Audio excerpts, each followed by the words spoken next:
Hello friends, welcome to my channel Rekha vlog में आप सबका स्वागत है। कान्हा जी की छठी कैसे मनाएं हम घर में, एकदम सिंपल विधि से आप देख लिए मैं अपने कान्हा की छठी कैसे मनाती हूँ। तो हम सबसे पहले लड्डू गोपाल जी को घी से मालिश करेंगे। ये घर का शुद्ध घी है, घर से बनाया हुआ। जैसे पहले हमारी दादी नानी छोटे बच्चे होने पर घी की मालिश करती थी उनको, तो ऐसे ही हमारे लड्डू गोपाल को भी हम पहले घी की थोड़ी थोड़ी मालिश करेंगे। इनको स्नान कराने से पहले बिल्कुल हल्के हल्के हाथ से पूरा धीरे धीरे, जैसे एक छोटे बच्चे की मालिश करते हैं वैसे ही हम इनकी भी मालिश करेंगे। उसके बाद फिर कच्चे दूध में इनको डुबकी लगा के इनको स्नान करवाएंगे। 2-3 बार आप डुबकी लगा के अच्छे से कच्चे दूध में इनको स्नान करवाएं।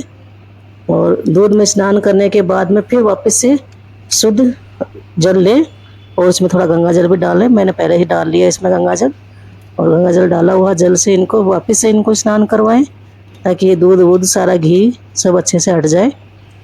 और इस तरह से हम इनको स्नान करवाएंगे फिर बिल्कुल साफ सुंदर से। और फिर इनको आप टॉवल से पोंछे। मैंने भी लड्डू गोपाल जी को ये छोटा सा रुमाल से इनका टॉवल बना रखा है। ये पूरा इनकी चिकनाई वगैरह सब साफ हो जाएगी इससे। एकदम सुखा के इनको साफ कर लिया इनको। और फिर एकदम छठी के दिन आप नई ड्रेस खरीदें, इनके लिए नई ड्रेस बनाए। हो सके तो आप येलो कलर की ही खरीदें, क्योंकि येलो कलर शुभता का प्रतीक होता है। कोई भी शुभ काम में येलो पहनाना बहुत अच्छा रहता है। और अब आजकल तो लंगोटी की जगह मार्केट में छोटी छोटी वो अंडरवियर आ गई हैं, तो ये मैं इनके लिए अंडरवियर भी लाई हूँ। उसके बाद में ये ड्रेस पहनाऊँगी मैं अपने लड्डू को, पीले कलर की है जो। तो इस तरह से पूरा आप इनको तैयार करें, जैसे सुंदर से बच्चे को पूरे अच्छे से तैयार करते हैं, इस तरह से इनको नई नई ड्रेस भी पहनाएं। और सारे हर घर में लड्डू गोपाल जी की छठी है वो भी जरूर मनाई जाती है। और छठी के दिन ये सारा श्रृंगार भी करते हैं, हाथों में नजरिया पहनाते हैं ताकि नज़र न लगे। काले कलर के नजरिया मिल जाए तो ज़रूर पहनाने चाहिए, लेकिन मैं ये पीले लाई हूँ। तो इस तरह से आप इनको माला, नजरिए, पायल, बांसुरी, ये सब इनको जरूर पहनाएं, इनका पूरा श्रृंगार करें। कान्हा जी की छठी हमेशा जन्माष्टमी के 6 दिन बाद ही मनाई जाती है, 6 दिन के बाद आती है, इसलिए इसको छठी कहते हैं। तो छठी मनाने का रिवाज शुरू से ही है हमारे। आज भी घरों में जब लड़का पैदा होता है तो उनकी छठी मनाई जाती है। और इसी तरह से हम हमारे लड्डू की भी छठी मना रहे हैं। छठी में क्या क्या होता है तो आप देखिए एकदम सही विधि से। तो स्नान वगैरह हम सुबह मॉर्निंग में करवा देते हैं या दिन में करवा देते हैं, लेकिन छठी शाम को ही मनती है। तो इस तरह से छठी की रात को एक जल का लोटा भरकर रखते हैं। तो ये लड्डू जी के पास रख दिया है मैंने जल का लोटा, फूलों का आसन देकर। और इसमें एक 5 या 7 जो भी आपको मिले अशोक के या पीपल के पत्ते लगाएं जल के अंदर, क्योंकि अशोक के पत्ते शुभता का प्रतीक होता है। तो खाली जल का लोटा न रखें, इसमें ये पत्ते लगा दिए हैं मैंने। आप 5 ले लें, 7 ले लें, जितने भी हों। तो इस तरह से अशोक के पत्ते लगाएं और इसको ऊपर से फिर इसको ढक देते हैं। ढकने के बाद में इसके ऊपर आप फूल डाल दें, चाहे तो, क्योंकि खाली नहीं रहना चाहिए। या अनाज डाल दें, कोई भी आपके पास अनाज हो तो, चावल या गेहूँ कुछ भी हो। तो इस तरह से ये सारी चीज़ें रख दी जाती हैं एक चौकी पे। ये मैंने कलश भी रख दिया है, गौ माता जो कि लड्डू जी की सबसे प्रिय होती है, तो गौ माता रख दी है, शंख रख दिया है और झूला भी सजा दिया है। सारी चौकी सजाने के बाद इनकी पूजा करते हैं।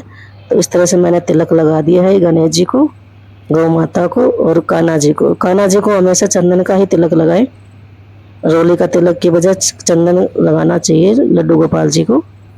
तो इस तरह से तिलक लगा दिया है और अक्षत भी लगाएं तिलक लगाने के बाद में। इस तरह से ये सबको तिलक लग गया है और ये अक्षत भी लग गया है। कृष्ण जन्माष्टमी के छठे दिन, जिसे षष्ठी भी कहते हैं, तो ऐसे षष्ठी भी कह लो या छठी मनाना कह लो, कृष्ण के बाल रूप लड्डू गोपाल जी की ही पूजा करते हैं। और इस दिन कढ़ी चावल का भी भोग लगता है कहीं कहीं घरों में को, तो कहीं कुछ और बनाते हैं जिनके जो बनाया जाता है।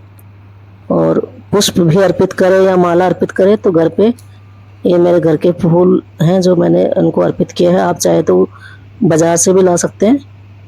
और ये मैंने पुआ पापड़ी बनाया है, पूड़ी और गुलगुले, क्योंकि हमारे राजस्थान में इन्हीं का भोग लगाते हैं।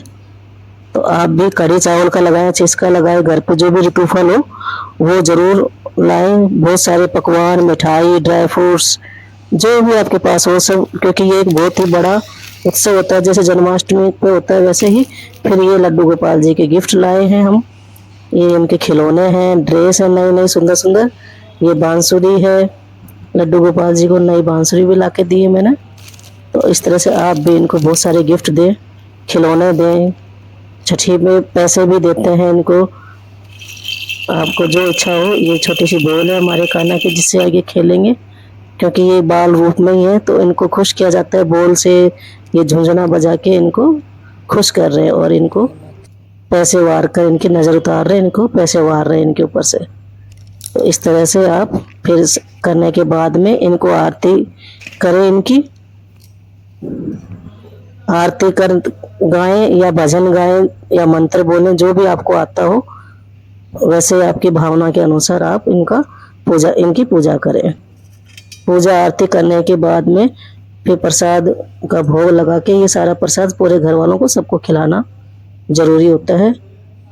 आरती के बाद में रात को काजल जरूर उतारना चाहिए, क्योंकि काजल लगाई जाती है छठी में एक बच्चे को, और ये घर पे ही बनाई जाती है काजल। थोड़ा सा गर्म है, ठंडी करके लड्डू की आंखों में लगाए। उस काजल को परिवार के सभी सदस्य लगाएं, जो कि बहुत शुभ मानी जाती है ये पाड़ी हुई। सारी पूजा तैयार करने के बाद में लड्डू गोपाल जी को मैंने झूला भी झुलाया है। झूला भी शुभता का प्रतीक होता है, घर में बच्चे को झूला सभी झुलाए। और इस तरह से हमारे लड्डू झूला झूल रहे हैं। छठी भी एक बहुत बड़ा उत्सव है। धन्यवाद।